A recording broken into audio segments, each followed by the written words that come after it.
अगं मोक्षा, अगं श्रावणी, तू इथे? अगं ते बाबांसाठी काही इम्पॉर्टंट डॉक्युमेंटची प्रिंटआउट काढायची होती म्हणून निघाले होते. पण तू कुठे चाललीस? अगं पेशंटची औषध आणायला चालले होते. बरे आहेत का अगं तिथे? ते बरे आहेत. डॉक्टर म्हणाले आउट ऑफ डेंजर आहे, पण फार रिस्पॉन्स देत नाहीत ग. त्यांना नक्की झालंय काय? न्यूरोलॉजिकल प्रॉब्लेम आहे काहीतरी. आत्ता डोळे उघडलेत त्यांनी. जरा भ्रमिष्ठासारखेच वागतात. मला असं वाटतं त्यांना आपण बोललेलं काहीच कळत नाही. जिथे ऍक्सिडेंट झाला ना तिथे जवळच एक मेंटल हॉस्पिटल आहे. मला असं वाटतं ते तिथूनच आले असतील.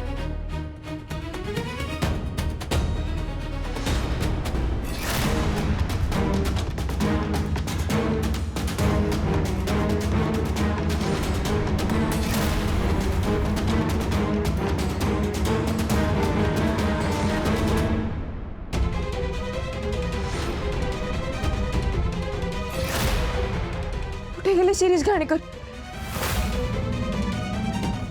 श्रावणी, अगं कुठे हरवलीस? नाही काही नाही, पण मोक्षा मला सांग, हा, त्या पेशंटचं नाव शिरीष घाणेकर आहे का?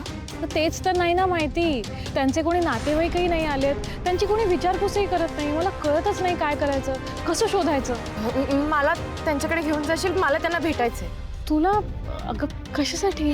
मी तुला सगळं नंतर सांगते, पण प्लीज तुम्हाला त्यांच्याकडे घेऊन चल. ठीक आहे, पहिले औषधं घेऊ का?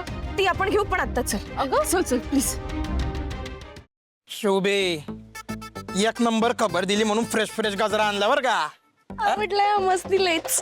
पण मला सांग, तू स्वतः पाहिलं वय शुभू त्या श्रावणीला 1 लाख देत होता ते? आम्ही कशाला बघू?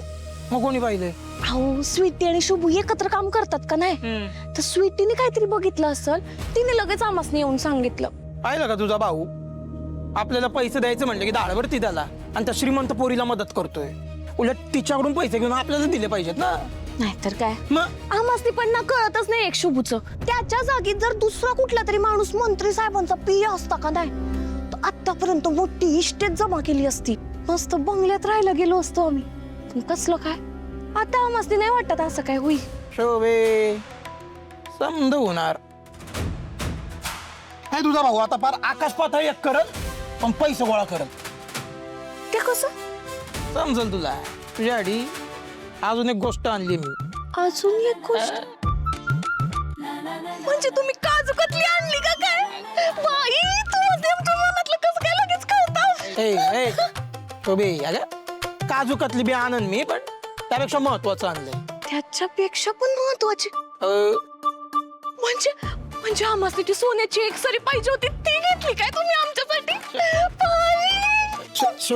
शोभे जरा आवर ना, थांब जरा देतो.